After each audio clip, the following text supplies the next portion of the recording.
Hello मित्रों, ज़िंदगी कभी भी छोटी नहीं हो सकती। ज़िंदगी बड़ी है लेकिन जीने का तरीका आपको पता नहीं, ज़िंदगी किस तरह से जी जाती है। मित्रों, बचपन से हमें बुढ़ापे तक नहीं जाना, बुढ़ापे से जवानी तक आना है। क्योंकि जब तक हाथ पैर चलते हैं तो आपको पता है कि जो मनुष्य 70 साल का है वो डायरेक्ट 70 साल का नहीं हो सकता, क्योंकि जवानी में से जाके 70 साल का हो सकता है।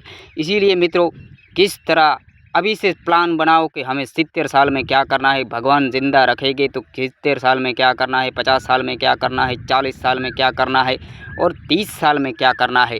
लेकिन आप तो स्पीड से ज़िंदगी जीने हैं कि 16-17 साल में ही आप तो बलवान होना चाहते हैं।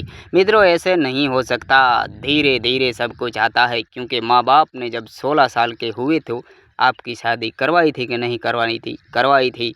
इसीलिए मित्रों, क्योंकि आपको 16 साल में हर ऐशो आराम नहीं मिलना चाहिए।